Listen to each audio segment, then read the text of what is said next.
Thank you for listening to the BjjBrick Podcast. We'll be bringing you Brazilian Jiu-Jitsu and good times. We hope to flatten your Jiu-Jitsu learning curve, help you get the most out of your grappling ability, and meet your goals both on and off the mat. Welcome back, my friends, to the BjjBrick Podcast. This is episode 260. This week we have an interview with Marcelo Cohen. My name is Byron. I'm here with my good buddies Joe and Gary, two guys who just a little while ago got pulled over. They were nice enough to let the officer off with just a warning, and now we're here together recording a podcast. Guys, how you doing? Well, we're a little shook up. We didn't expect to get pulled over. We were doing 100 in a 55 zone. But, as, like you said, Joe let him off the hook, so all is good.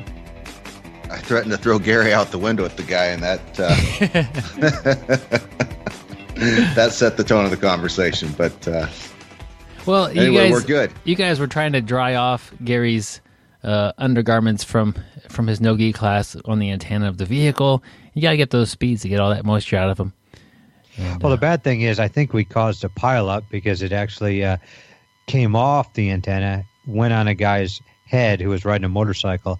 I think he, dropped the bike, and a couple 18-wheeler jackknifed, and turned into like a 42-car pileup. But I don't think it was our fault. Yeah. And then Gary jumped out of the car wearing only what he was wearing and tried to wrestle the undergarments off the biker's head, and it got pretty ugly. It was ugly before, as soon as I hopped out of the car. But yeah, it definitely got uglier. Yeah, that's a game you don't want to play, and Gary's always willing to jump into that realm and to put himself out there like that. I've got a couple of games that I do recommend playing. Made an audiobook called 6 BJJ Training Games. It's a little over an hour long, and it basically introduces 6 of my favorite training methods and the kind of a game concept. While you're rolling, think about it. You don't always need to have the same goal when you're rolling. Tap the person out or get the sweep. If you change your goal, you're going to move a little differently. You're going to change some of the parameters you're working within. And ultimately, you'll learn a little bit more about your own personal jiu-jitsu. You'll see things that you didn't really realize. And that's what these games have done for me. And there'll be a link in the show notes to the audiobook. It's $5.99 if you kind of are looking for a way to expand your game and train it a little bit differently and maybe just bring a little bit of variety into your rolling sessions. This is definitely a good way to do that. So check it out. Check out the link in the show notes, my friends.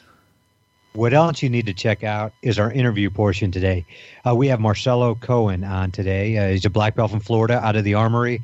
I love this guy. As you guys know, I'm a Kimura guy. Definitely, Google him. Check out his Kimura at EBI 10. This guy is just incredible.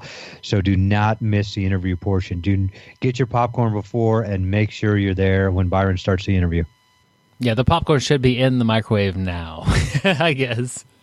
Yeah.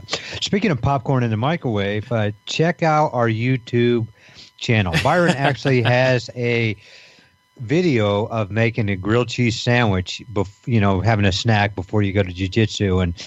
And for some reason, Byron, Friday, I pulled that out of the archives and I sent it to my buddies at work that all train jiu-jitsu, and they all started laughing. So definitely check out our YouTube channel.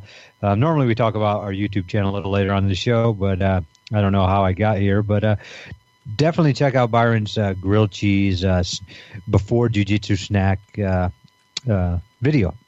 Yeah, if you can't find it, go to YouTube and type in BJJ grilled cheese. Pops right up. That's exactly how I found it. I put on BjjBrick grilled cheese. Not a lot of competition for that category of in the search engine. But it's a great way to if you're in a hurry before you go training, to eat a quick snack, nearly start a fire. Or burn your house down. Yeah. It's all how you do it. But Byron does not worry about that because he's a firefighter, and he looks at it that, hey, it's a little bit more practice. I'm going to get better at fighting fires. Practice is how you get better at things, if it's good practice. Perfect practice makes perfect. Not necessarily. But the right kind of practice makes perfect. Joe's got a off-the-mat lesson for us. What do you have for us, Joe? I'm excited for this. I do. As most of our listeners probably know, I work in the offshore oil industry.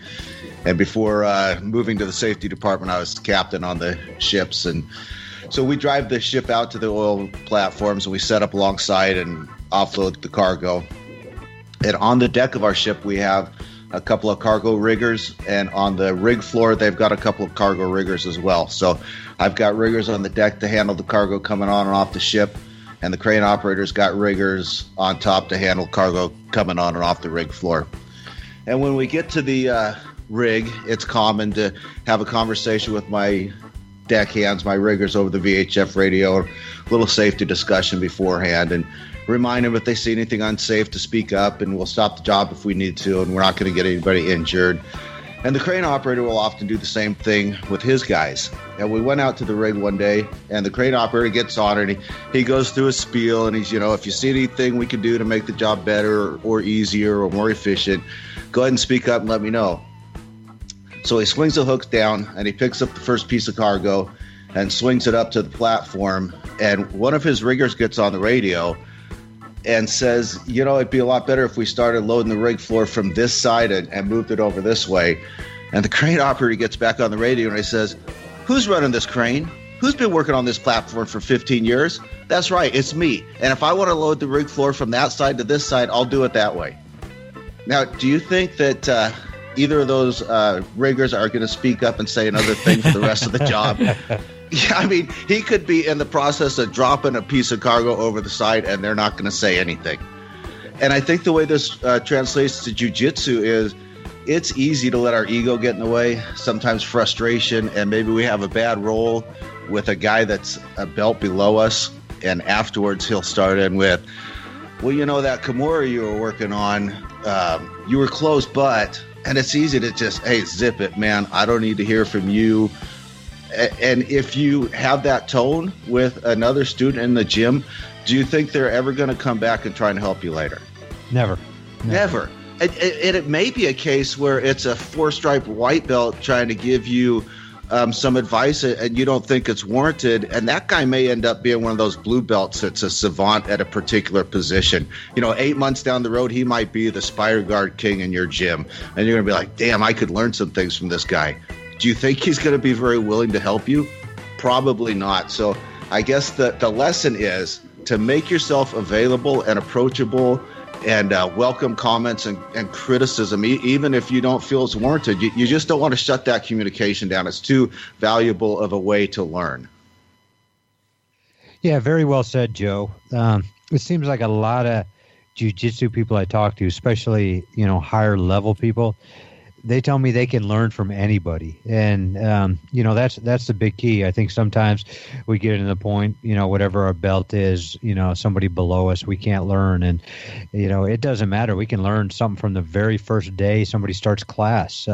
Just keep your ears open, listen more than you talk, and you will find out a lot of stuff and learn a lot of stuff from each and every individual on your team or, that you come in contact with.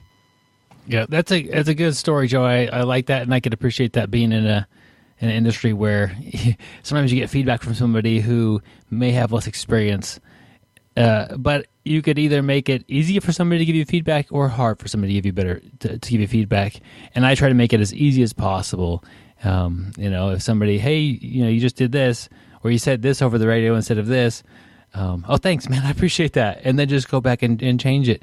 And I want the people who are around me to be on my team and not to have any of that negative, I tried to help him and he just reacted that way. So he's on his own, because you can't really do anything on your own. Byron, I'm going to make mistakes all the time. And so a little bit of help is great. We can do stuff on our own. Don't say that again. Gary on his own is going out against me here. No, I'm just showing you, hey, that's how, if I come at you like that, you're not going to give me advice. You're not going to help me. There you go. Yeah. Good. But, we were talking a little bit before we started this show, too, about a guy I train with. And, I was kind of telling Byron I don't really train with this guy as much anymore. he drives me crazy a little bit sometimes. And, I kind of shy away and don't help him. And, me and Byron had a little talk last week. We're having a little talk this morning. And, Byron asked me, have I seen him or I've done anything? And really, I just started thinking about, jiu-jitsu, we're here to grow it. Maybe I just didn't make myself clear. Maybe I need to set expectations when we're rolling. And I rolled with him for 30 minutes today. We had a great roll. And, it's, there's a life lesson too. I can't, I just got to see what we're doing. Talk to my training partner. If I don't like what my training partner's doing, he said one thing and did the other thing, why get mad at him? Let's talk about it. And, I just, my temper got to me. I got a little mad at something and, it is ridiculous. And, I almost lost a good training partner because of my stupidity. And, sometimes I just need to go back and just be, nice, Gary, and, try to be pleasant to everybody and learn from everybody and train with everybody. Man, Gary, that's I respect you for doing that, and then also talking about that is that's pretty impressive. And I think Gary and I are both at the same place, and Joe as well. You roll with somebody and it doesn't go the way it should. Not talking about getting tapped out or not, like just something is wrong on the mats, whether they're kneeing you in the head, on accident a lot, or they smell bad. It could be any number of things. Like something is off, and or maybe just their attitude, or maybe they beat up a new guy, and you like any of these things. The kind of the old reaction was to just take it to them, and just to take them apart and just go roll with them super hard. That doesn't really help because they don't know what they're doing wrong. Conversation, as lame as that sounds. Hey man, do you realize how hard you just rolled that person who's been on the mat a month? Hopefully they come back, but there's no reason to roll that hard with that person. Like that's how you do it correctly, I think is, and that's Gary, you showed a good example of that, just in sharing your story there as well. Yeah. And, you were the one who's helped me a lot with that. I mean, we've talked about it a couple of different times on the show, and I was the person, if I thought you were trying to hurt me or what else, I just wouldn't roll with you. I'd just throw you away. And, you've made me realize that that's really kind of stupid. Does this person really know what they're doing, especially when I've been training a lot longer, and you were the one who suggested, years ago to, talk to the person about it. And, I know I've done it since then, but on this occasion, I didn't do it. And, talking to you last week and then seeing him here in the gym, and then it's like, hey, and then asking him to roll and then just having a little conversation before we roll. Hey, what are we going to do? We're going to roll hard? We're going to work on something? What? Let's set the parameters where we're going to go and go there. And, sometimes I just got to, look inside and see, my mistake instead of trying to blame somebody else. And that's what I was doing, trying to blame somebody else when, I'm the one, who should be, been training a little bit longer. I should be, this is kind of a newer guy. It's like, hey, let's talk about this and go from there. Gary, you said something that was interesting. If you're rolling somebody and they're trying to hurt you, you don't like that. I've been trying to do that the whole time I've known you, Gary, and you know what? You haven't even noticed. Yeah, I guess we are trying to hurt people, but you don't even notice when I try because it's such a terrible attempt. Yeah. One thing when you take the tact of just I don't like what's going on here, so I'm just not going to roll with this guy anymore. One of the things that you miss out on is the opportunity to be a part of somebody else's growth. I had an experience recently. I was rolling with a guy, and he's been a little bit rough before, but he's a younger guy, and he's newer to jiu-jitsu, and he was had a Kimura grip locked up, and I had a grip on my pants, and he broke the grip correctly by pulling, in the direction my knuckles were pointing, but then he swung into the Kimura, and so it's locked in and hurting my shoulder before I really have time to tap. But I tapped. I didn't get injured. We finished the roll. I didn't say anything to him about it after the roll, but I watched him rolling with another student, and he used the exact same technique. And so after class, I pulled him aside and I said, when you do submissions with momentum, you're often not going to give your opponent a chance to tap before you end up injuring somebody. You need to be careful. And I would advise when you do that Kimura, when you break the grip and then do the Kimura, that it's kind of two separate motions. And then the last time I was home and I rolled with him, I can't remember exactly what we were doing. I think we were doing takedowns, and I'm older and he's younger. And at one point he kind of paused and was like, you're all right. That wasn't too rough. And just the realization that he's finally getting it, I get as much out of that as if I taught him a new technique. I like to see that he's starting to process things different. He's starting to realize what's going on and become more aware.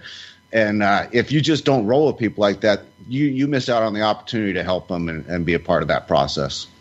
Yeah, the crazy thing is we talk about the oldest people have the knowledge, and here I am, the oldest of the crew. And just listening to you guys talk and, following your advice, I've learned so much from both of you. And, I think sometimes I get a little too hot-headed, and you guys are the more level-headed people. And, I appreciate that. You guys have taught me a lot. Thank you. Gary, and I do mean that. I really do mean that. Just hear what Joe said. I haven't known Joe as long as I've known Byron, but, your advice was spot on, Joe. Byron, your advice is always great, and I appreciate it. Gary's always finding places to learn, even from the most unlikely sources like us. Exactly.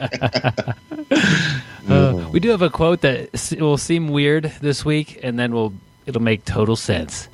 And this is Russell Baker said this: summer, what power you have to make us suffer and like it.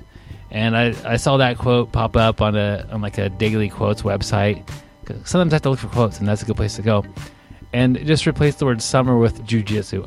Jiu-jitsu. What power you have to make us suffer and like it. And I think that's, no matter if as long as you've been training for a little while, you've definitely suffered and found a way to like that process. And I think that's kind of it'd be totally unique to jiu-jitsu, but it's definitely something that we experience. We still like it, but sometimes you get out there and you're just suffering. It's pretty fun, and just to think of it like, kind of like summer. It's hot. It can be miserable. But, man, you could have some great times in the summer. What about winter? Oh, winter's just miserable and cold. And you could also have some great times in the winter. I enjoy most seasons, I guess. But yeah, it's your personality. So if jiu-jitsu's the summertime, what is the winter time? Catch wrestling. There you go. No, but it is crazy about jiu-jitsu is, there is a lot of suffering in jiu-jitsu. One of my favorite quotes I hear is jiu-jitsu, it teaches you to be comfortable in uncomfortable places. And it really is. There's a lot of time we suffer doing jiu-jitsu. I get Byron gets knee on belly on me, and I'm definitely going to suffer. Joe takes my back, I'm going to suffer, and they're going to make me pay for it. But it's crazy. Even all during this suffering, it's kind of like this sport is a drug. I'm so addicted to it that I have a smile on my face while I'm suffering, which is weird. I can go in and have my dentist drill my teeth and without any Novocaine, and I'm going to be suffering, but I'm not going to be loving that. But I go to jiu-jitsu, I am going to suffer. I'm going to be in some bad positions. I'm going to get my arm twisted. I'm going to get a Marcelo Cohen putting a Kimura on me and making me tap out. But, the whole time I'm going to have a smile on my face and enjoy that suffering, which is kind of crazy. Because I don't mind the suffering. Summertime, I do mind, really, really hot weather. Jiu-jitsu, the suffering's enjoyment to me too. I like it. It's part of the game. Yeah, if you can get to that point in jiu-jitsu, you're going to be good. You're going to do it enough and for long enough to become really good at jiu-jitsu. That's enjoy that. Enjoy the tough parts. Gary, you mentioned, I got to know, getting tooth drilled without any Novocaine. Have you done that before? I have. How bad is that? It wasn't bad at all till they hit one spot. I mean, it was really not bad, but I still have nightmares from that one spot getting hit. And I grabbed the dentist's arm and I just pulled it right out of my mouth. So, but it was really bad. He had to start again and finish off. That was the hard part, trusting him to go back in there. I'm just sitting here asking myself, why? Why would anybody have a tooth drilled without Novocaine? You know, Joe, they told me I didn't need it. They told me it wasn't deep. It was, and you know the bad part? This was my very first cavity I've ever had. Man. And can you imagine going through that on your first one? Let's put it this way. I get Novocaine now. Yeah. But I've only had a couple cavities, so. That's funny. Yeah.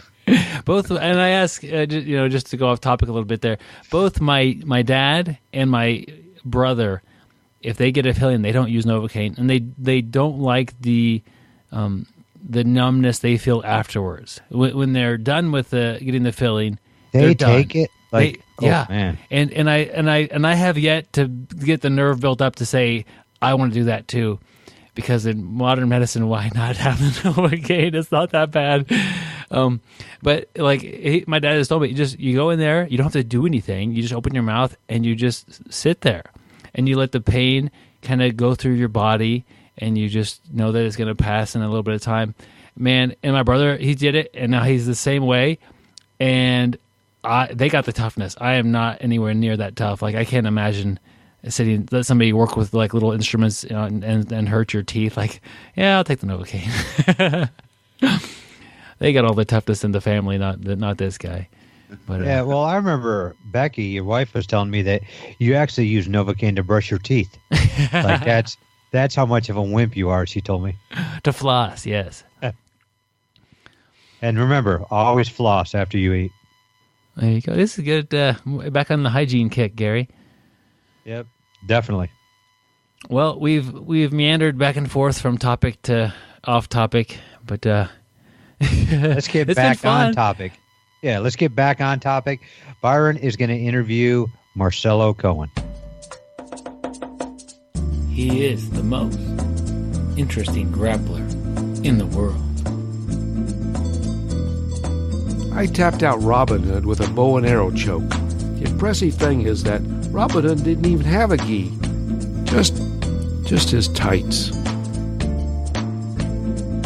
The Navy has studied my rib cage.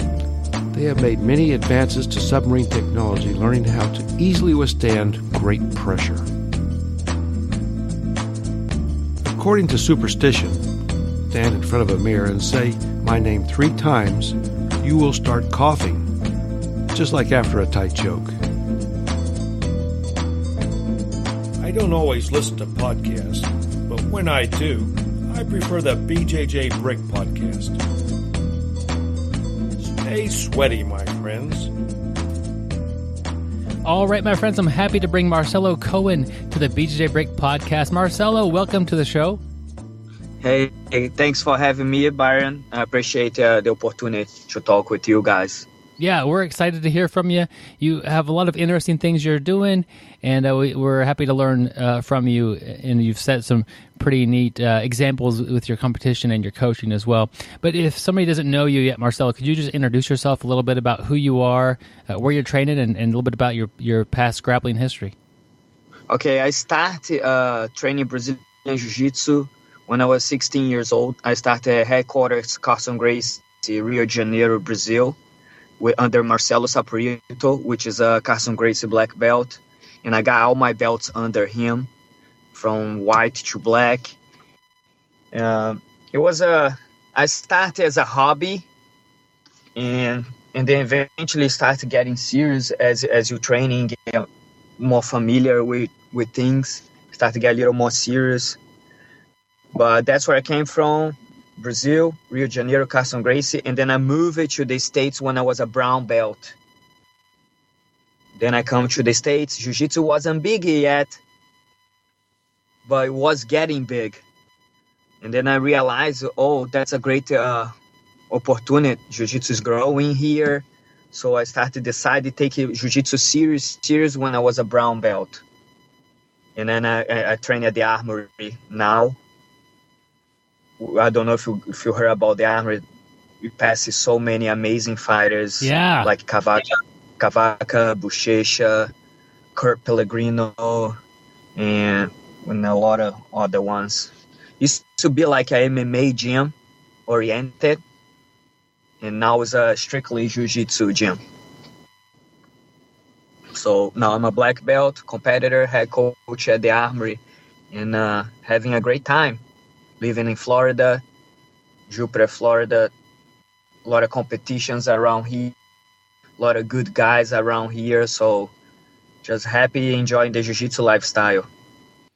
That's awesome. Thanks for building up that little bit of a story there for us. You moved as a brown belt, and then as a brown belt, you also decided that this was going to be something that you're very serious about. Did you move with the intention of being like this your job, or what brought you to the United States?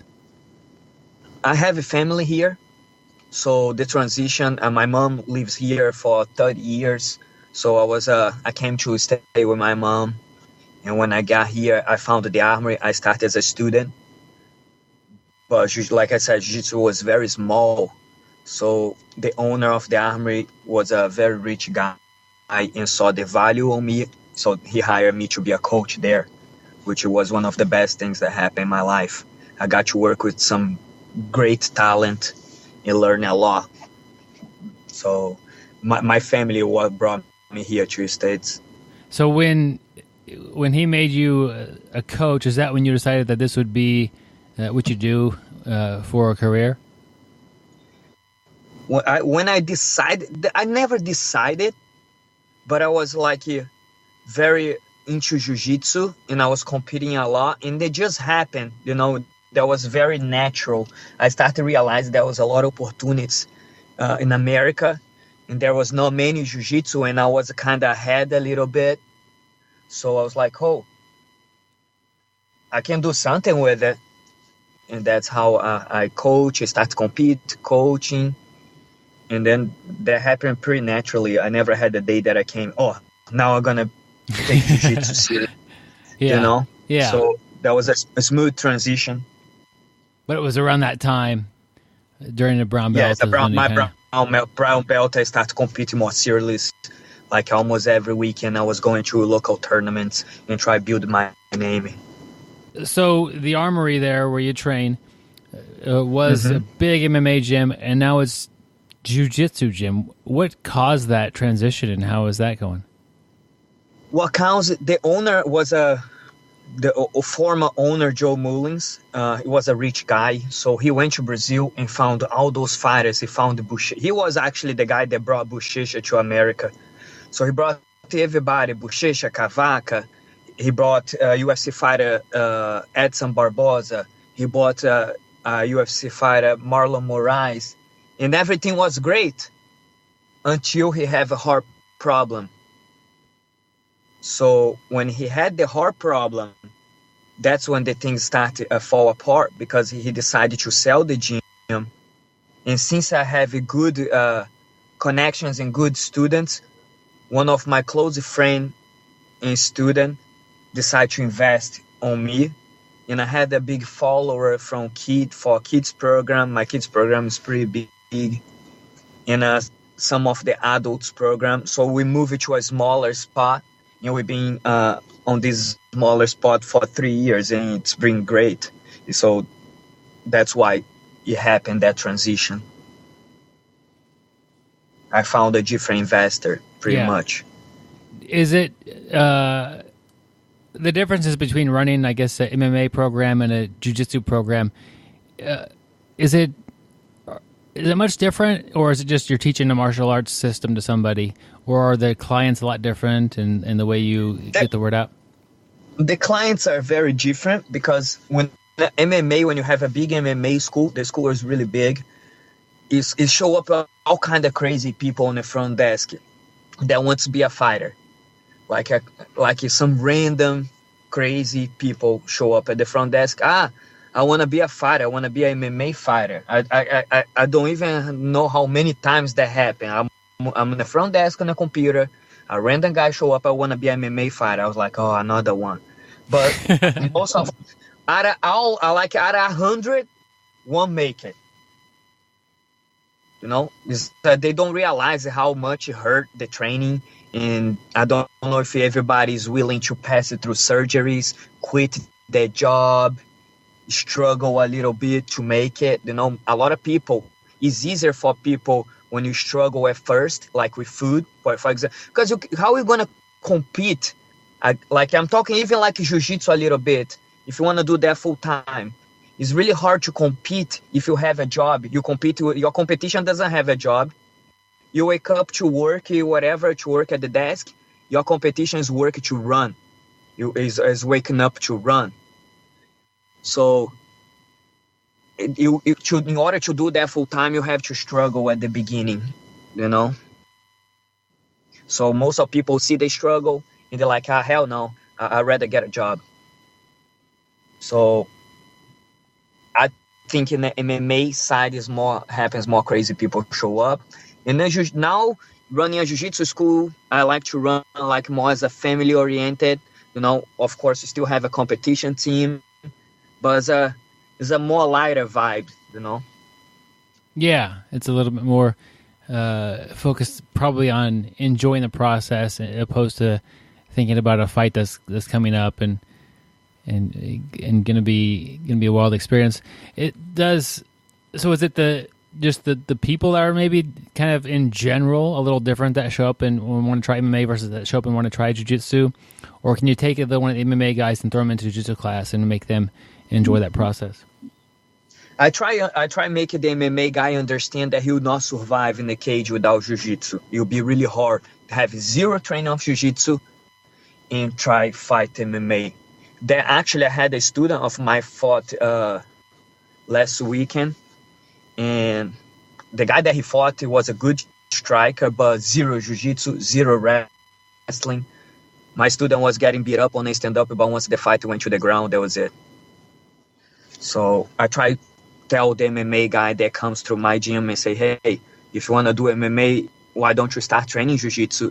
At least you're going to have a big part of the game down. So that's how I try to convert them. Yeah. Plus, whenever the guy's big and they roll with me, I'm very small. I'm 125 pounds. So it's like a big eye opener, you know, for anyone. Like, holy crap, I just got beat up by somebody that's 125 pounds. So like that kind of inspire people out at the same time. Different that I'm a big black belt at the gym and I beat a person, you know, they're like, okay, this guy is a black belt, he beats me and he's big. So I feel like if you feel small and you roll somebody big that doesn't know jiu-jitsu yet, is a big eye opener for them. Yeah, absolutely. So you play a couple different roles. One of them is a competitor, and one of them is a coach or an instructor. Talk to me a little bit about the differences of those and how you've adjusted to each of those. The competitor side is more a complement to the business. I thought like it's gonna be hard for people to believe in what I'm teaching if I don't show them that works. It makes sense to you? Yeah. Like the competition side is more to keep my business going. I feel like I will not feel right to teach you jiu-jitsu if I cannot transition what I'm telling you to do to a competition when somebody is giving full resistance. So it's pretty much showcasing my product that I'm selling. Is that so? I love it.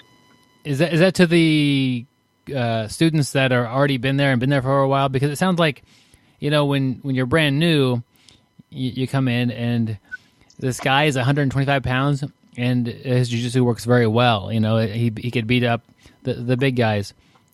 But are you competing to just continue to work and display your school for your more advanced students, or is it for everybody?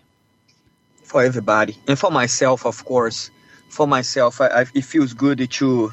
I'm a master too, but if I like it to have shots of reality, so I make sure that I always compete at adult division, because I want to see what's new and what's good, and the good you can find in the adult divisions, you know. So I like it to. Sometimes it's kind of weird to say. Of course, everybody likes to win, but sometimes I like to fight against really good guys that the odds is not on my favor, just to get better. I better myself when I fight big names. Yeah. Can you Can you think of a Yes. time when you did that where you went out and somebody was, maybe it was somebody in the adult division or somebody who's well known in that division, and then you came back and you were trying to work on something new or different because of what you had learned during the match? Yes. One of the best things that happened to my jiu-jitsu was losing to Ciao Terra. I fought Ciao Terra in a fight to win, and I realized, one, that my mount escape is pretty good. Two, that I need to work more with the legs, with leg locks, because that's what I got caught when I was with him. It was a different setup that I never seen. So when I come back after the fight, I started study a little bit more about what he did to me. So that opened my eye. I fought João Miao before, was another eye opener for the grip game. He has a very good grip, and I studied a little bit more about grips, how important is the grip in jiu-jitsu. Even though I'm black belt, I feel like I still have so much to learn. Yeah. So I think that's a great example for everybody out there who competes. You're talking about the match with Caio. You lost that one to one of the best ever jiu-jitsu practitioners, but you even found a way to say, yeah, my mount escape is good. So you're able to look at it like as being positive about that. Yes, what work and what not work. Yeah, not just not just focus on what went wrong, but would focus on, okay, I did these things really good. That's great.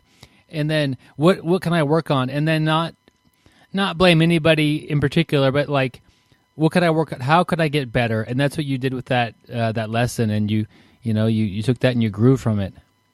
Yep. And that mount escape I did, it was like I was always doubted about it. Oh, I don't know if that worked, but after I did it and I could escape it from his mount, I know now way more confident that I can escape a lot of people's mount. So that's the positive experience I took. What kind of a mount? Of course, it's not for anyone. It's not everybody that gets invited to fight Ciao Terra. So it was just an honor itself to be there. The guy that I look up since I started jiu-jitsu. Yeah. Can you tell us a little bit about that mount escape?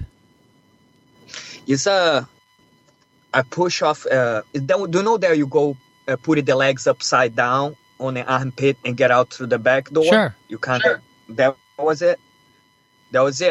I thought I was gonna expose my arm, but I guess it worked out pretty good. I just push him up, fed the foot under the armpit, and push him off me, and then back up on my feet. I think that a lot of people, when we compete, have that little voice in our head saying that's not going to work, or that's not really that good of a move for you, or especially when you're getting somebody who's like Caio, it's hard to block that voice out. But that's an important step in getting that confidence to, it would have been, you could have just waited and try to get tight and be defensive, but you said, like, that little voice said, this may not work, but you tried it anyway, and it did work. It did work. He was off. Get out. So, yes, I was very happy about that one. And then he set up some crazy entanglements with the leg that got me lost. So, and then I keep reviewing the video over and over again to see what he've done. And after a few times, I kind of figured out a little bit, but not totally. The guy's like a genius, in positions, he knows a lot. So you never know what he's going to come up with there. Yeah. You mentioned that you have a really good kids program. What are your goals with the kids that come in and want to learn jiu-jitsu? The main goal first is create confidence. It's very important for the kid to create confidence so they can be who they really want to be. That's the main goal. And then eventually, if they could be a good competitors, or that's just a bonus, just a plus. But the confidence is the main thing. So when you have confidence, when a kid have confidence, that allows them to be who they want to be, the person they really want to be. So that's my main goal: create confidence on the kids. Yeah, I like how it's kind of a two-part goal, or maybe it's a goal and a reason. Create confidence. You hear that a lot when you talk about jiu-jitsu in kids or even adults. Create confidence. You want to be confident. But then the big part you add in is so they could be who they want to be. And I think that especially with the kids, you might think, yeah, I want my kid to do this or to be that. But ultimately, you want your kid to be able to do what they want to do, and you need confidence to take those steps. The happy person that they want to be. Yeah, and sometimes and jiu-jitsu give you that to a kid, especially to adult. If it does to an adult, it's beneficial for everybody. So what jiu-jitsu can be a little bit toxic too. If you start to compare your journey with somebody else's journey, that's it could be toxic that way. So what do you do in particular about your kids' class where you are focused on building confidence? I mean, I know you're teaching, sweeps and takedowns and all these techniques, but what do you, when you look at the program, you say this is really where kids get confidence. Where does that come from? There's something that is hard to explain. I feel like I can. First of all, you gotta connect with kids well. It takes a special person to connect with the kid. I feel like even the fact that I'm a small guy, they don't get too intimidated. So they feel like he's a big kid, that I'm big kid too, and that allows them to connect with the instructor and they have a good relationship. So create confidence is also you have a good relationship with the kids that you teach, so they can listen to you and really believe it in what you're saying. And just put them the rolling. When a kid that started jiu-jitsu, they have a hard time at first, and then they start to do better and better in rolling. That creates confidence on them, when they have a good roll and they know they did good. So I can tell in their head, in their eye, that creates confidence. There's not a key thing, it's a bunch of things at the same time. Now that creates a confident kid. Yeah, looking back at you, I think you started judo around 9 years old and jiu-jitsu at 16. Can you think of, was there a time when somebody said something to you or you felt a certain way that you felt like your confidence was growing in yourself as a kid? Nobody said nothing to me, but my daddy was a black belt in judo, so I started training with him. Then my uncle was a black belt in jiu-jitsu, and that's why I moved to jiu-jitsu. And when I was in jiu-jitsu, so even though I was a white belt, I was hanging out with black belts around me, and people there are confident. So I feel like that was a big factor. And also in jiu-jitsu coming up, I also have a lot of people say that I was never going to be good, that I was never going to make it. So that gave me an extra push to do good. So that was a fact. Hanging out with black belts since young, around black belts, gave me pass that confidence to you. And also people that don't believe on you, that gives an extra push to do good. So you did you grow up around martial arts family? It sounds like you did. Your father was a black belt in judo. You had an uncle that was a black belt in jiu-jitsu. It sounds like it was around a lot. They are hobbyists, no professional, but they are hobbyists, black belts. Not competitors, but good black belts that do for fun, but they're good, Yeah, that's it. No, there's not just because there's a lot of black belts that people don't know that they never compete, but they amazing. So I was lucky to be brought up under that circumstances. Yeah, and that sounds like a great environment to learn martial arts and get confidence and learn about life as well. I just regret don't compete since like I was a blue belt as much as I did it since I was a brown belt. No, I regret a little bit. I should compete more. I feel like by now I'll be a little further that I want to be than I am right now. Did you compete a little bit as a blue belt or just? Yeah, just because it was fun for me. It was not like I'm taking like this full blast series. So I compete a little bit blue belt, little bit purple belt. Then I move here as a brown belt of like, holy crap, I have a great opportunity. I'm going to go, start to do more often. Yeah. I guess if we all look back, we could start, could have competed more, could have trained harder when we were younger, and that would have been good. Like a lot of people start jiu-jitsu maybe in their 30s, 40s, or 50s, and you started 16, and you could still look back and say, yeah, I wish I did more when I was younger. But you're in a great spot now, and you can't change that sort of thing no matter who you are. So just today's a good day to go train and to work on getting a little bit better. Yep, I like it. For sure. So you have a DVD, or it's also available for digital download, the Rooster Weight Kimura system. Tell me a little bit about that and how that came about. Yes, I never chose that movie to be one of my main moves. It just naturally happened to me. I get to see Kimuras a lot when I roll. So since the beginning, I started to do a lot of Kimuras, and then people start to notice that my Kimura game was pretty strong. So I started doing big tournaments, big competitions that display that even more. So I got together with the Fight Hub, and we came with a concept for this DVD. Is a DVD that I put a lot of effort to it. It's my first DVD, so I sit down, I rolled everything that I think is important on the Kimura game. I see Kimura not just as a finishing position, but I see a lot of Kimura as a way to get good positions, not just Kimura and submit.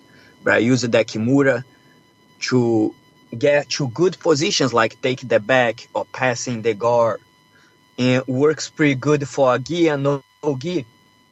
It's not like when you do a no gi, sometimes you're going for arm bar, the person slipping right off. On a Kimura lock, it's not like he's slipping off. You're stuck. You're stuck into a Kimura. So the DVD is the Rooster Weight Kimura system.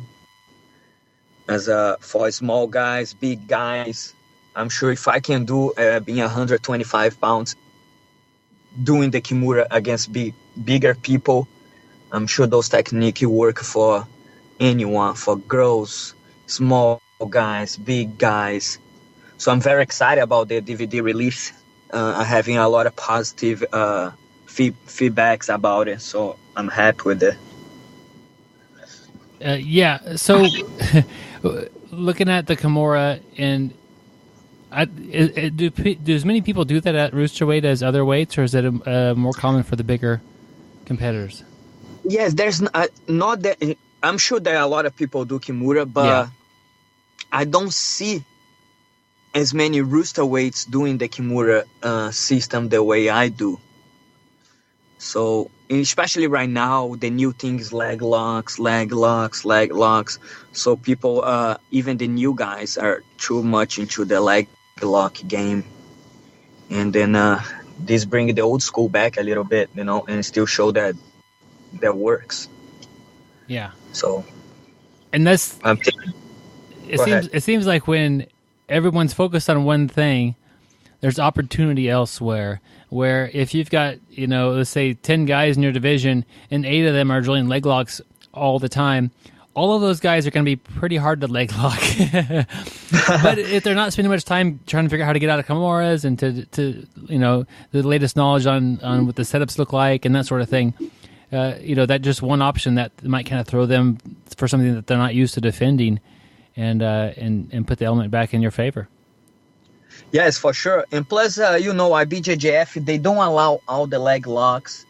So the Kimura you give you an opportunity to succeed on IBJJF scenarios and also in a submission-only scenario. So you can apply for both. The heel hooks and the rip, you just limit to do that as submission only. You cannot bring that to IBJJF because they are not allowed there.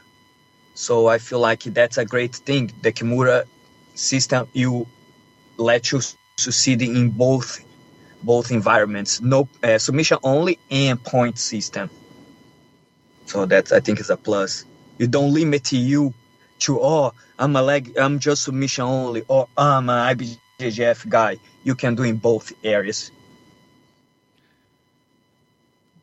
Marcelo, when you watch people do Kimuras, what is one of the biggest mistakes that people make when either setting it up or trying to finish it?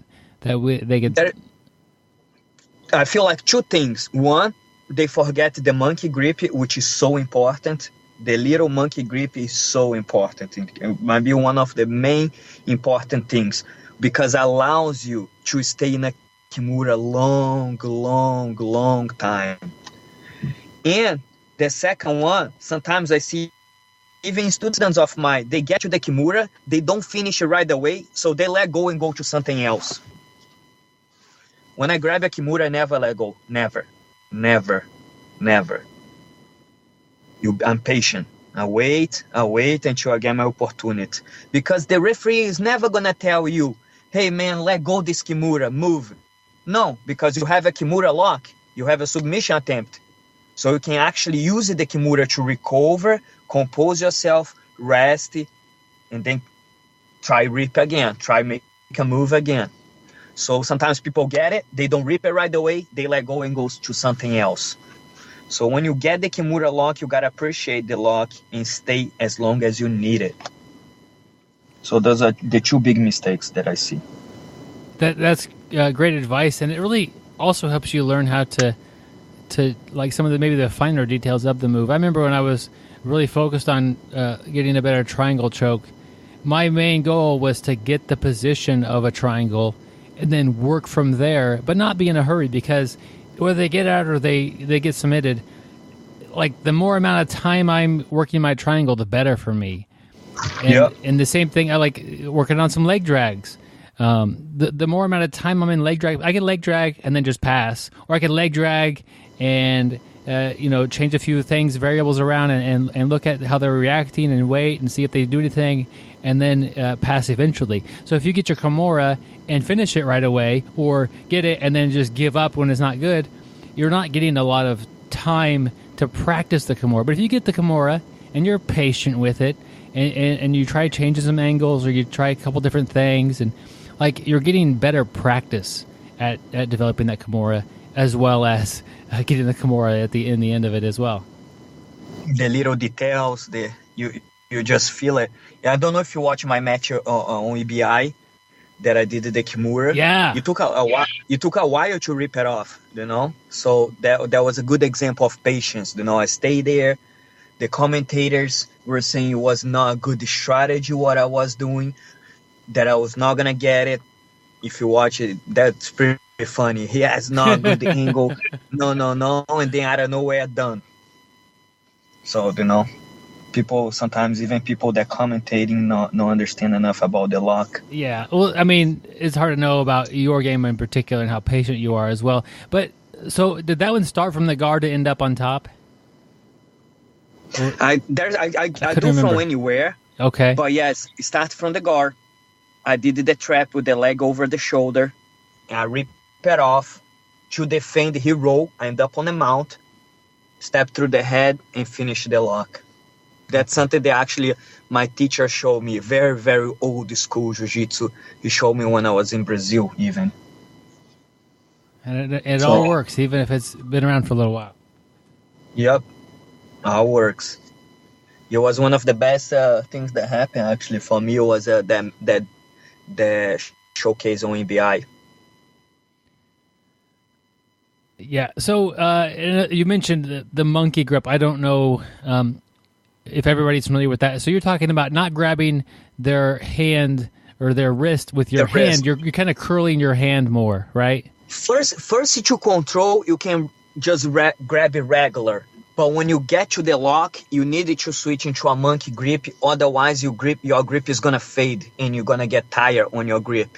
With the monkey grip, allows you to stay long time attached and leech into the lock. That's why I think it's huge. Do both hands do the monkey grip or just one of Both. them? Both of them. Both. And so I want to make sure, because this is just audio, the monkey grip, like I'm not grabbing the wrist with my hand. I'm kind of curling my hand over, and part of the wrist is also being controlled with my wrist. Is that a good way to describe that? Yes, it's more about the thumb. Instead of you grabbing like a regular grip, you bring the thumb up. Okay. And put all the 5 fingers. So no thumb. Together. Yeah, like a little cup on the wrist. Okay. And then I have actually specific trainings for the lock too. So for resistance training for Kimura locks. Good. So check out the DVD. I'll put a link in the show notes. It's on the Fight Hub. But check it out there if that's something that you're interested in. Especially, anybody near the Roosterweight division. A lot of great advice. I'm sure for that for anybody. But I think that's a submission that I think people. Oh well, usually their training partners are so much bigger and stronger. They don't really develop those techniques. But if that's the case, if you do develop that technique and you can do it on them, it'll be easier to do against your competition as well. Yep. Yes, for sure. It's a great move. It's pretty easy if you're thinking about. It's one of the first moves that you learn in jiu-jitsu is a Kimura from close guard. So that's where everything starts. Close guard Kimura. And then you develop it from different positions too. Do you prefer to train gi or no gi? Or is there a preference? There's no preference to me. I know the gi is what makes you better, in my opinion. Is what makes you think about different things, about lapel, about chokes. I feel like the gi, it's not fair to say it's harder, but it's more the traditional studying of jiu-jitsu. My most training my whole life was in gi. And when I transitioned that to no gi, I feel pretty good. I have no problem to transition to no gi. But right now my training is half and half gi and half no gi. So there's no preference. But because, like I said, Kimura you can do gi and no gi. I think it might be a little bit easier to do it in no gi because you can just slip the hand through. But I learned the Kimura in a gi. Yeah. Yep. That's a good way to look at it. And like coming up to a competition, let's say it's a no gi competition, do you continue to train with the gi, or do you do that just because you're teaching in the gi sometimes, or how does that work out? Coming up to a competition, I do more the intense training no gi, like more live in no gi. If it's a no gi competition, a lot of live in no gi, and then I do more. When I train in gi, I train it not as much and do more drills in gi. Like yesterday, I have 3 hard sessions no gi. Today, I did 2 sessions in gi, but it was a lighter session. You know what I'm saying? So, and then if it's a gi competition, I switch back harder sessions in gi and more drilling in no gi. Okay. I'd like to get some tips out of you. You're about 125 pounds. I know that a lot of the people you train with are going to be bigger. You compete against bigger people as well. What do you have going on in your head? What, like strategic wise, what are you trying to do when you're bigger guy? Yeah. Okay, don't let them get close to you. Don't matter who. It could be a white belt. You got to keep it the distance. You got to know how to frame your opponent. A bigger guy against a small guy, even though sometimes he not know too much, if he squeeze your neck, if he get hold of your head and squeeze, or whatever he does, it could hurt you. So the main thing for fight bigger guys, in my opinion, is keep a good frame, like a good knee shield, keep that person away from you, and develop the game from there. Like keep an open guard framing, back to close guard, and wait for opportunities. Don't think you're gonna overpower somebody that's at 225 pounds, because it's not gonna happen. So it's sometimes work on their mistakes always also. So that will be a good first thing. Don't let them get close to you. Okay. Don't let them get frame this guy. So you're using your body structure to help keep that distance. Knee shield, foot on the hip. Don't let him get close. Manage the distance. It will be the main thing for me. Do you have wait for opportunities? Do you have a particular position or submission that you like to try to work with against the bigger people? There's not exactly a particular or exactly one submission that I do, but the tripod sweep works pretty good against somebody that is big. On the bottom, tripod sweep, put them down that way. That's how I fought an absolute division before, and that's how actually I won my match. It was doing the tripod sweep and getting on top of my opponent. Wow. So it's always inspiring to see somebody who is a lot smaller beat a large person, and reminds you that technique can work. It doesn't always I understand being frustrated, especially for a smaller grappler, and you're rolling with these big people. It feels like sometimes it feels like it doesn't work. But when you see it working with somebody like you that displays it, it's like it does work. I just need to train harder and to learn more about jiu-jitsu. And plus, take time to be good in jiu-jitsu. Takes time, take years and years to be, especially if you're very small. I got beat up for probably 5 years until I figured out things. So I never quit, just persistent. And sometimes I go home back in the days and say, oh, this guy just beat me because he's big. But never give up. Always show up and make jiu-jitsu part of your life, and you'll get it. Like anything else that is hard, it takes time to learn. And you want to get good in something that takes time to learn. They work hard to be good, like jiu-jitsu. Yeah, that's great advice. I get a little bit more advice from you. That'd be cool. If you have a student that's going to do their first competition, let's say they've been training for about a year or so and they want to go compete, what advice do you typically give them? Try your best. I would say try your best. Don't be so hard on yourself in terms of, I gotta win. Otherwise, you're not going to have a good first experience. Try your best. Learn from your mistakes. If you win, great. If you don't, that's great too. You did a great thing. It's your first tournament. That takes a lot of... I know it's not MMA, but still takes a lot of courage to people to come out there and put their name on the line and expose themselves some way, and be willing to deal with failure. So you should be proud of yourself just for that. So that's one thing I tell my students, Yeah. If you win, great. If you don't win, that's great too. Look what you did. You walking through this gym, I try to make them look back. You say 1 year. A year ago, when you walk through this gym, did you imagine yourself competing? Look how far you came. That's one the positive things I try to keep, That's great. Yeah, keeping that positive, especially after the first one if it doesn't go well, which if you have 4 people in a tournament, 3 of them are going to lose. Yeah, try keep positive no matter what. It is a positive experience. Yeah. It is. So many people in jiu-jitsu that don't compete, and you did it there. You challenge, you face your fears, So that's just a step on the mat is more than halfway done for somebody, especially for somebody that just start. Yeah.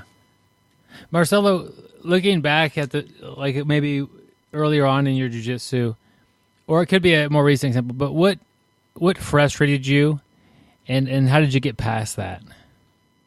I never really had a frustration like that. What frustrated me was having bad teammates before, people that put me down.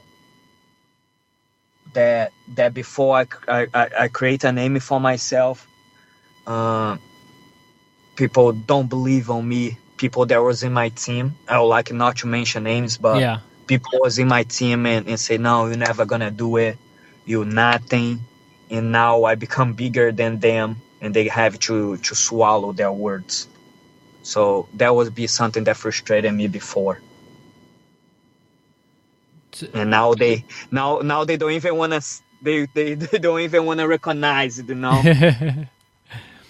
If somebody has that going on where maybe their teammates aren't the most positive towards them, do you not roll with that person, or do you? No. I never took jiu-jitsu to the personal, because even though those people that were putting me down before, they were great at jiu-jitsu.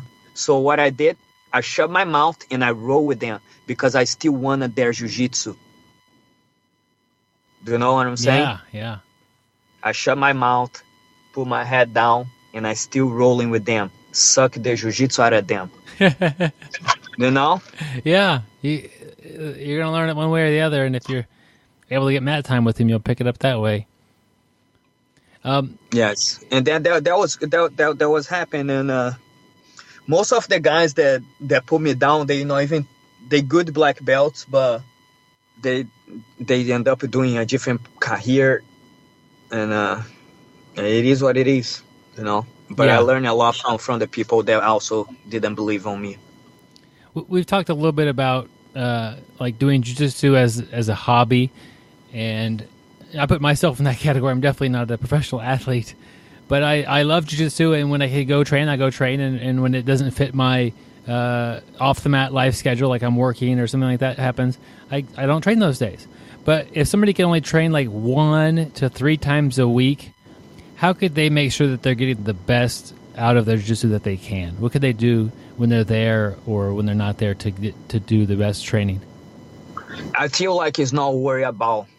It's just go there, pay attention class, drill the moves, and train. It's not thinking about, I'm not getting good. If jiu-jitsu is part of your routine, it's part of your life, you're going to progress. Maybe like it comes down to, you cannot compare yourself. Like you go 3 times a week. You're still progressing. It's your own progress. Like, look back where you were before. Yeah. So, you know, you're still progressing, but if you start to look at this guy, the great competitor at my gym, is progressing more than me, then it's going to become something toxic for you. Make sense? Yeah, I think so. that cannot, could be. That's the only time I see jiu-jitsu being toxic to people, when they start to compare themselves too much, their journey with the other people's journey. Yeah, you're on your own journey, and you got to get.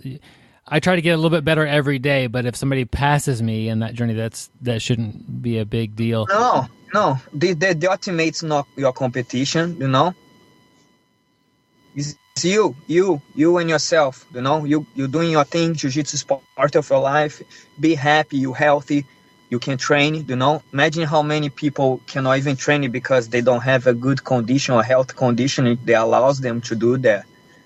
So that's how I like to see things. Marcelo, where can somebody come train with you if they want to meet you on the mats and learn from you in person? You can come to the Armory, Jupiter. It's in Florida. It's a great area. There's a beach town. It's a Palm Beach County, so you can only imagine how nice it is here. I'm very blessed to be in this area. So anyone that want to come and train, and then you can enjoy the beach after. There's even a acai place that is really close by the gym. You can get some acai bowls after. So nice. That's where I'll be.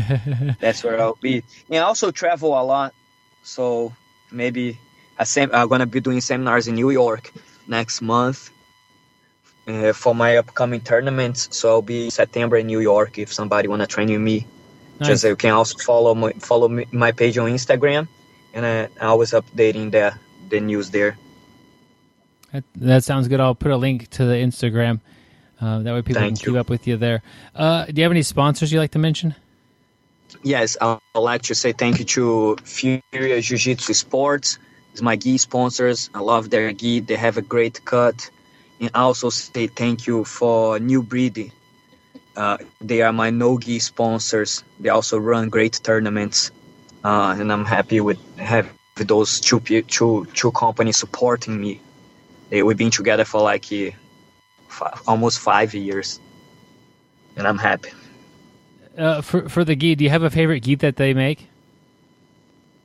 The Fury lightweight gi are really good because I was cutting to the Rooster weight, so they are good for weighting. So I love the new Fury lightweight gis. Cool, and they're not that expensive either. Well, no, if you're looking for a gi, go check them out. Yes. I think the most expensive gi that they have is $160, and the cheapest one is $100. Yeah. So that gauge. Yeah. Nothing like $300. I see around sometimes. I get $300. Oh my god.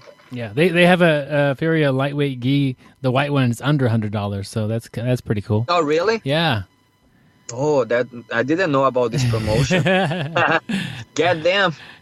That's yeah, cool. they are great. They are great gis. I'm not just with them because I'm not saying that because they sponsor me. Because it was a little difficult to find a good cut gi that fits me. And when I start as a client for them, and then they end up sponsoring me. So that was the good thing. I guess while we're talking about it, you're 125 pounds. How tall are you, and what gi size do you wear? I wear A0. Okay. And I'm 5'6". Okay, so AZ, if you're that size, A0 is where you're going to end up. Yep, it fits you good. Fits you good. 5'6". Yep, fits me perfect. I've had a blast talking with you today. Do you have any final advice or thoughts you'd like to share with the audience? Yes, just would like to say thank you for everybody that supports my DVD, that supports my journey. And the main thing is like enjoy jiu-jitsu. Don't be so crazy about what others doing. Just do your thing. Go on your own pace. As long as jiu-jitsu is part of your life, that's a very, very important and positive thing. Awesome. Thanks so much for hopping on here with me. Hey, no problem. Thanks for having me, Byron. Man, it was great having Marcelo Cohen on the show. Check him out. Go to social media there and follow him. We'll put links in the show notes. His DVD is up, and check that out. If anybody who wants details on the Kimura, he's going to be a great resource. Think of it, even so, Rooster weight Kimuras. That's perfect if you are Rooster weight. But who has the most detail and the most skill in implementing a technique? A lot of times it's the lighter weight people. The women coaches are phenomenal coaches because they have to do the perfect technique, against these big tough dudes to get it to work. And so their technique is flawless. And same thing with Marcelo Cohen. It's like his Kimura detail is. I haven't seen the DVD, but I'm like just knowing who he is and what he's able to do with his Kimura, I think it'd be a great resource if you're a Kimura player. Gary. Well, it's funny you say that because I am going to get Marcelo Cohen's DVD on Kimuras. I know I'll learn a ton from it. Well, I'm excited to roll with Byron and let him see the fruits of my labor. There we go. Yep, that's going to happen. I'm sure your Kimura already destroys my Kimura defense, so I'm sure it'll get even a little bit better. A lot better. A lot better. Well, it won't take much better to make a huge difference on me. But, we appreciate him hopping on here. And, if you're into the Kimura game, that's definitely be a good resource like Gary's going to do. We've got an article this week on jiu-jitsubrotherhood.com. And the article says, "No, you didn't start jiu-jitsu too late." I think I was probably 21 or 22 when I started jiu-jitsu. How about you guys? Oh, that's definitely too late, Byron. I was 35. Yeah, I took a year and a half's worth of jiu-jitsu when I was in my late 30s, but then due to some moves and some life, Circumstances, I didn't train again until I was 45. So I basically consider that my start point. So 44, 45, I guess, is when I got started. So, Joe, because you did 7.5 years, so does that mean you started at 37 and then did 7.5 years in the pen and then came out and started? Were those the life circumstances? My life circumstances are my business, Gary. And no, I am joking. Joe did not spend 7.5 years in the pen. Yeah, it's more closer to 10. No, I got out in 5 for good behavior. For good behavior. Guys. Come on. Yeah, He was teaching everybody jiu-jitsu, and they wanted him out of there. 1.5 years of his jiu-jitsu saved him. Nobody would mess with him in the pen, so he got out early. So I guess I would be the voice of authority on this article for starting late. Yes, you would be. So it's a good article. It's a long article, and as usual, I'm reading it at the last minute as we get started here. But one thing that struck me just by the title of the article and as I started reading it was the improvements in jiu-jitsu in the way that it's taught, the way gyms are run.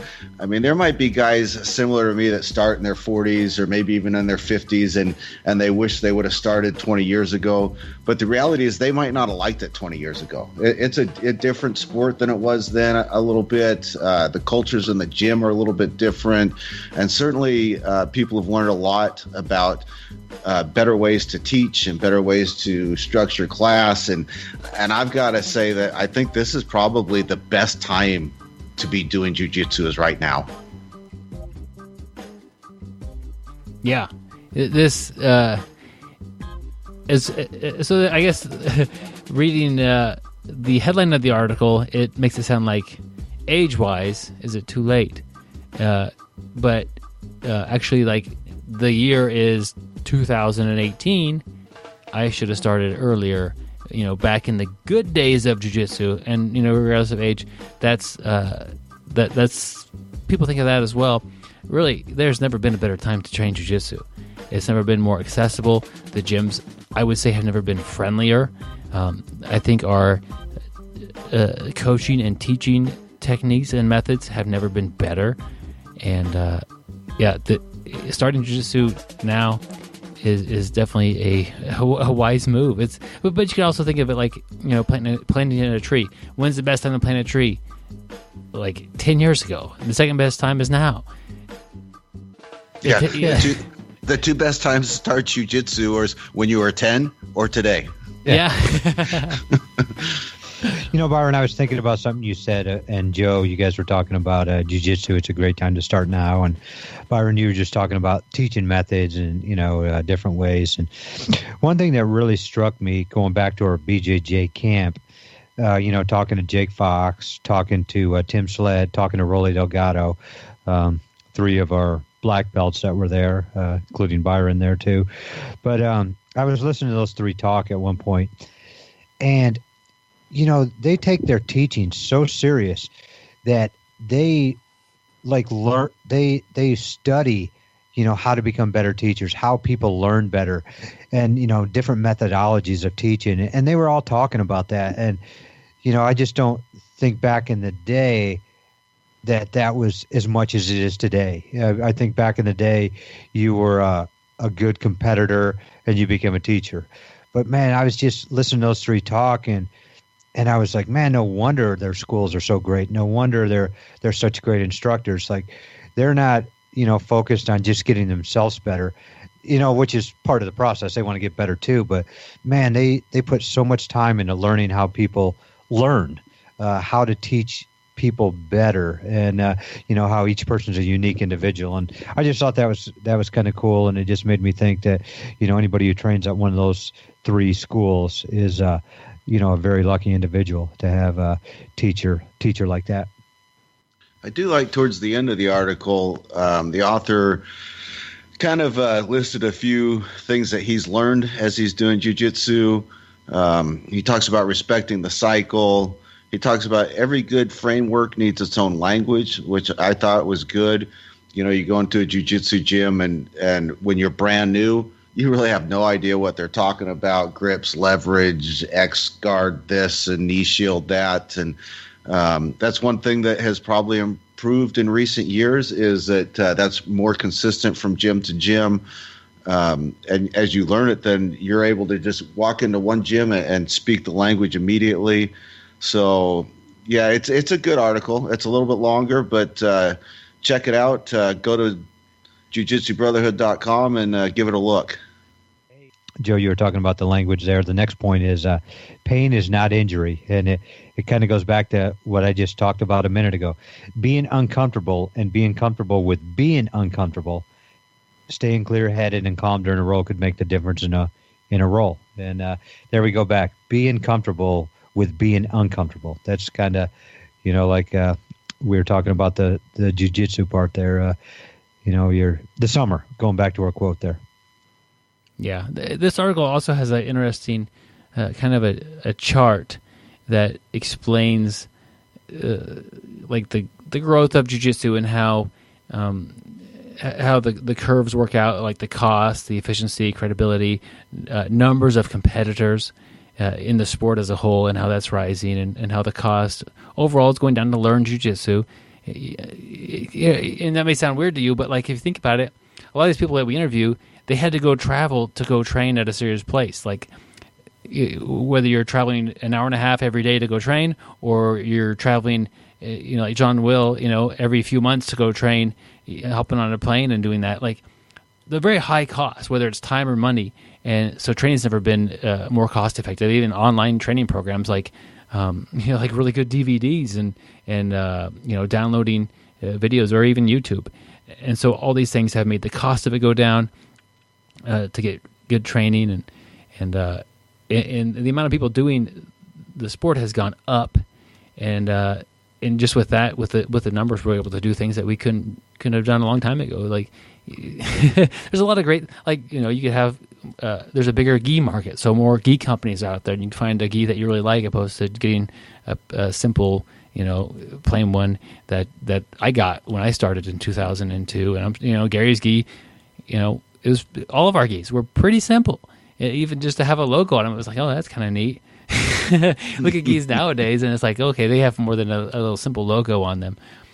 And just comparing kind of the old, the times before it became as popular as it is, in the times that in where it is now, and it's likely, I would think, to continue to grow as more people get exposure to it.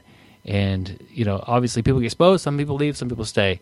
But in like an old gym, like a gym that's been around for 20 years, a lot of times you'll end up with more high-level belts than low-level belts, because some people just don't leave.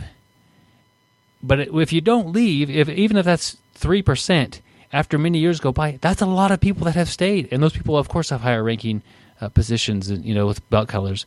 And so at some point in time, it kind of flips, and you get a lot of people that don't leave, and we train into a lot older ages than you would be able to anticipate if you don't understand what we're doing. And there's no reason to leave. If you're having a good time and exercising, why stop doing that? And all this being said about like the current times of jiu-jitsu, and are you on the back end of the growth cycle of it, or whatever? None of it should affect you. Like there's nothing you could change. So just go train. If tomorrow is your first day of training, or if it's morning you're going to train tonight for the first time, that's a perfect time to start training. And it could be that, I don't believe this, but maybe jiu-jitsu becomes unpopular by a lot, starting tomorrow. That doesn't matter. You can still train. You're still going to have a place to train and have people on the mats. It might change. It might be a smaller gym or something like that. But whether something is popular or not, that shouldn't affect your enjoyment of it and what you get out of it. So there's some things we could change, some things we can't, and we can't really affect on a large scale how popular something is. We're just fortunate that it's fun, and if people get exposed to it, which more and more are, it does grow, and growth helps everybody. Yep, great article. Yeah, it's different. I think we all kind of thought at the beginning, we should have read it a little better, but an age thing. No, it's more of a time thing, like the time in the jiu-jitsu life cycle. And start now if you haven't. It doesn't matter. It doesn't matter how popular it is for you to enjoy it. Go start, and we'll put a link to it in the show notes. So you can go check it out. There's a lot more to it that we did not cover. Hey, I'd like to thank our Patreon supporters. If you're not familiar with Patreon, it's a method that is used where you can help support content producers like the BjjBrick Podcast. And we've got a few that support us. Usually it's $1 an episode. It just gets charged to whatever card you choose to use. Except your Blockbuster card. I think it has to be a major credit card. But $1 a week, and we use that money to help us put on things like the BjjBrick experience we had recently in Wichita, Kansas. We had some great seminars and a great get-together. We use it to make the show a little bit better every week. So we appreciate your support. We like to give you a gi patch, a sticker, invite you to the private Facebook page. If we've got any more glamour photos of Gary, we'll send one of those out too. But those are very popular. We appreciate your support. Byron, we got any new supporters we want to give a shout out to? None. Nobody new this week, but I do want to give a shout out to Michael, Christopher, and Paul for the continued support. So thank you guys. I want to recognize you guys for hanging in there and supporting us as the weeks tick by. It means a lot, and definitely helping the show grow to become bigger and better. Much like jiu-jitsu. Hey, guess what else we have this week, guys? What do we have? We have an audiobook. Gary and Byron have been working on a book. I'm excited to hear about it. It's based on their personal experience, and they wrote it using their aliases. So I'm excited to hear about this book. BJJ for the Rodeo by Saddle Sore Sammy and Pappy Rottencrotch. Guys, how's the rodeo circuit been treating you, and how's jiu-jitsu help you out as rodeo clowns? Well, this is Saddle Sore Sammy right here. Byron is Mr. Rottencrotch. But, it's... or what's the name of the title again there, Joe? BJJ for the Rodeo. Okay. Well, first of all... we started off, before we became rodeo clowns, we, were rodeo riders. So, BJJ really helped us. And a lot of people don't understand how that helps us. And, they're like, how does that translate? How does BJJ help you, in the rodeo? And when we first started, we decided to ride like most people. And, the one thing that really helped us is the top game. Me and Byron, is massive as we both are and as strong as we are, if you just look at us, you'll understand what I mean. But we were always in top position because we were so dominant, and we learned how to control top position and squeeze your legs and hold the guy in tight there. And we actually used that to keep us on the bull longer. And Mr. Rottencrotch Byron over there, he was so good at it that they actually had to change the rules. There was no more 8 seconds. They moved it up to 18 seconds. And Byron would routinely beat that, with one hand tied behind his back. Yeah. So this book, we like to regale you with lots of stories from our rodeo past.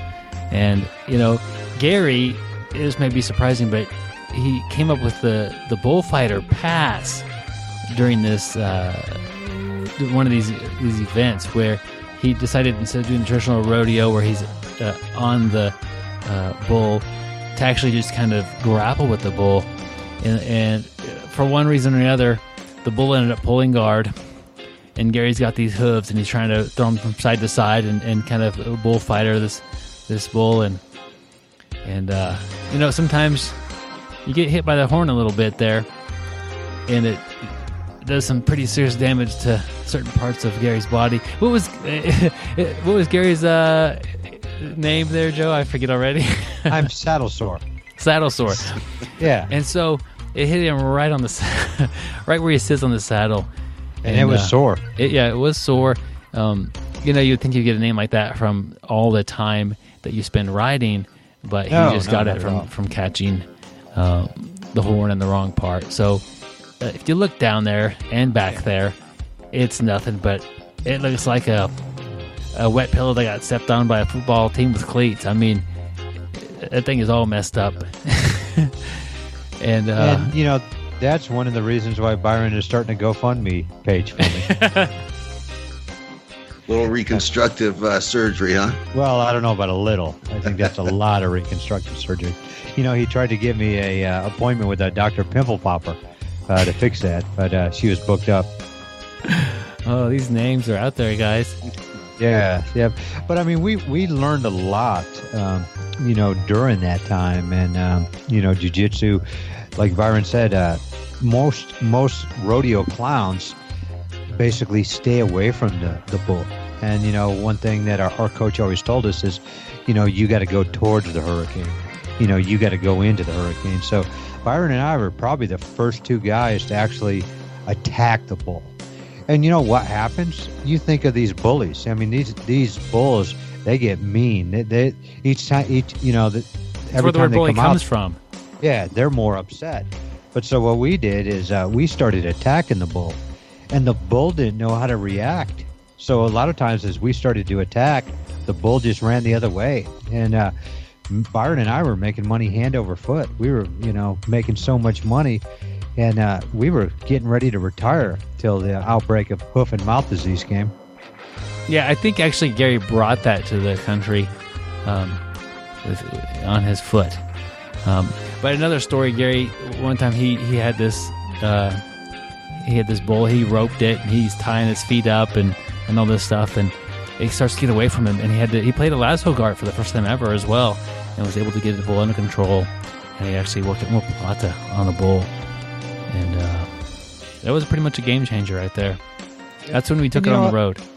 I mean, a lot of times those bulls, they would come straight at you, and they would change levels. They would do a level change. And what Byron would do is he'd just grab underhooks, right underneath those horns, and Byron would get him in a cow catcher. And, most of the time, they would tap. They would tap. They would turn the other way and get out of there. Well, they would be stuck in the rotten crotch. Yeah. And that's, I think, how they got hoof and mouth disease. But this audiobook is not yet in the production phases. It's still in the fabrication stages of things. Yeah, it's definitely fabricated. Man, you guys hit a home run with that one. Good but job, I'm really trying to figure out am I Mr. Saddle Sore, or last week I was Little Spandex. I don't know what my nickname is. Well, you see, it all comes together, Gary. You wore the spandex at the same time you were on the saddle, and no better way to say it, but it rubbed you the wrong way. And you've got a lot of damage down there yet again. Yeah, but what did you say earlier? It looked like something that got stepped on, something that got stepped on by a football team with cleats. A wet pillow, yes. Yeah, I mean the damage is extensive. Extensive, definitely. But the doctor said they think they can get it within probably 5 or 6% of new. So I'm keeping my fingers crossed. Well, my finger crossed, because I lost 4 on my left hand and all 5 on my right hand bullfighting. You got to cross it, Gary. But yeah, good job, Joe. That was unexpected, and you just throw a random book title at us and let us work a little bit. And thank goodness we have Gary here to come up with some good stuff on the spot. Yep, y'all did great. You call that good stuff? Hey guys, before I let you go, I want to let you know that we are available on social media. So, typical Facebook, YouTube are our 2 most common ones. Check out our app. If you go to your app store, wherever you download apps, search for BjjBrick. And much like the grilled cheese video, if you search for grilled cheese and BJJ, it pops right up. If you search for BjjBrick, it pops right up.